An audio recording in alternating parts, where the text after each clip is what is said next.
you got to read the book, which you can see the picture of it behind Paul now, unmasked, to find out like his early thoughts on DNA from these crime scenes and how could they be helpful, and like let's get him in the system just in case this guy gets arrested, so there'll be a hit and stuff. Like, you'd been working all of that from the moment you got involved in this as a law enforcement officer.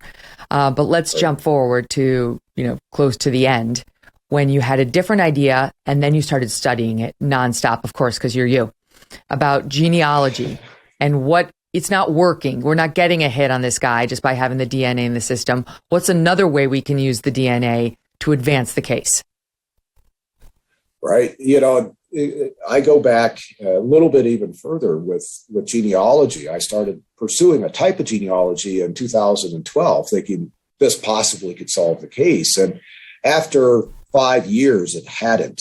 And I was frustrated, then just out of a sheer coincidence, I had another case with an unidentified little girl. She was alive, but we didn't know who she was. We're sure she had been abducted from somewhere.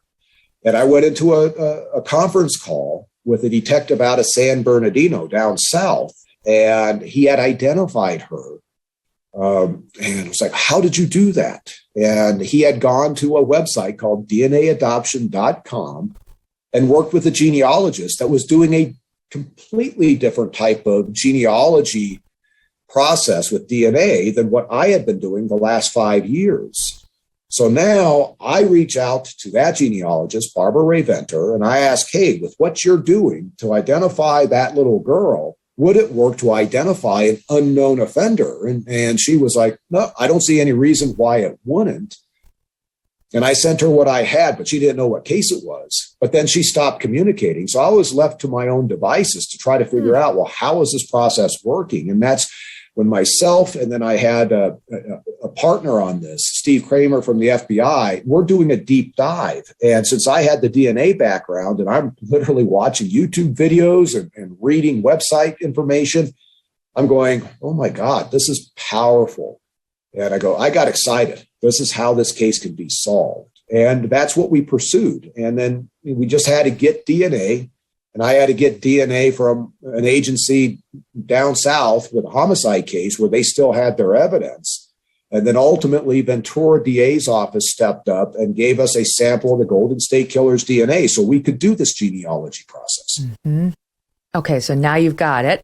And you'd been working with it for a while. You'd been earlier on, and again, people should read the book, but looking at the rape kits that had been taken from his victims that were no longer prosecutable. So it was okay to, test them and deal with them, but respectful of the DNA samples and all that.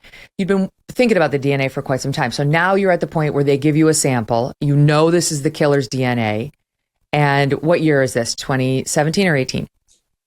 We are right at the end of 2017 and the beginning of 2018 when we get our first DNA results. Okay, so what do you do with that DNA? You what's done to it that's different than what was normally done to it? So forensic DNA testing used by law enforcement uses a DNA tool that looks at discrete areas on the DNA that's known as short tandem repeats. It's just right now they're looking at 21 different markers that are going up into the FBI's DNA database, which is called CODIS. The genealogy process is the process that your major genealogy websites do in the background, like Ancestry and 23andMe, where you send your saliva sample in.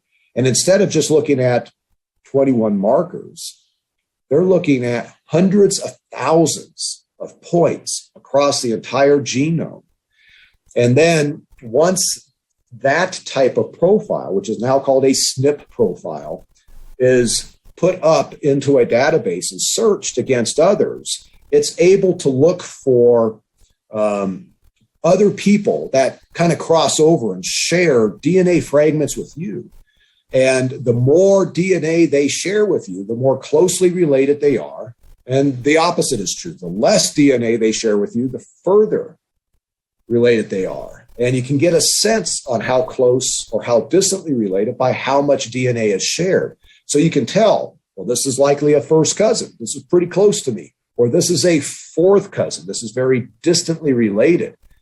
So now with that type of information and a list of potential relatives, it's a matter of just doing traditional genealogy, building family trees back in time until you find where these potential relatives intersect. They're descendants of a common ancestor. And but then it required some of the Golden State Killer's relatives to have gone through the 23andMe or Ancestry.com process. Or other websites, yes.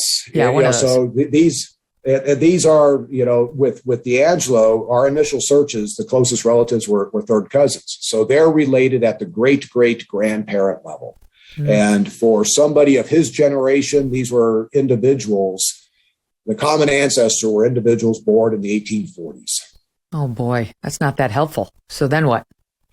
Well, now you get this common ancestor. And it's like, okay, the Golden State Killer is a descendant from this great-great-grandparents. So you have to identify everybody that, are offspring of this common ancestor. And again, it's just genealogy.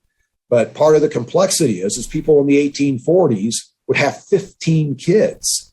Some would, right, die at birth. Some wouldn't make it to, where they're actually having children themselves. So this tree, as we're building, identifying all the descendants, becomes huge.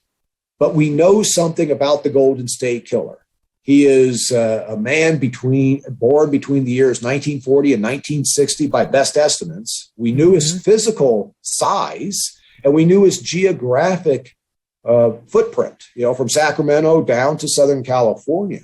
So as we're building these trees, we're now identifying men who had a California connection. And then it's just investigation 101. Could this person, match up circumstantially with the person we're looking for?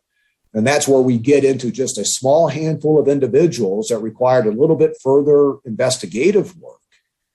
And after eliminating each of these other individuals who to this day have no idea they were being eyeballed, that's when I turned to D'Angelo. He was sort of the last one on the list. Black Rifle Coffee Company is a veteran-founded company serving premium coffee to people who love America. They develop their explosive roast profiles with the same mission focus learned as military members serving this great country of ours. Black Rifle Coffee imports high-quality coffee beans from Colombia and Brazil, and they roast them 5 days a week at their facilities in Manchester, Tennessee, and Salt Lake City, Utah, which means you get the freshest coffee possible no matter where you live. Enjoy the awesome packaging and unique flavors like Silencer Smooth, Lava Panther, and more. The best way to enjoy Black Rifle's freedom-filled coffee is with the Black Rifle Coffee Club. When you join the club, your brew of choice is roasted, packaged, and shipped free to your door on your schedule. It's a win-win. Purchase at blackriflecoffee.com. Use the code MK at checkout for 20% off of your purchase and your first coffee club order. That's blackriflecoffee.com/MK. Use that code MK. Black Rifle Coffee is America's coffee. Hey, thanks so much for watching. If you like what you just saw, hit the subscribe button for more clips and full episodes.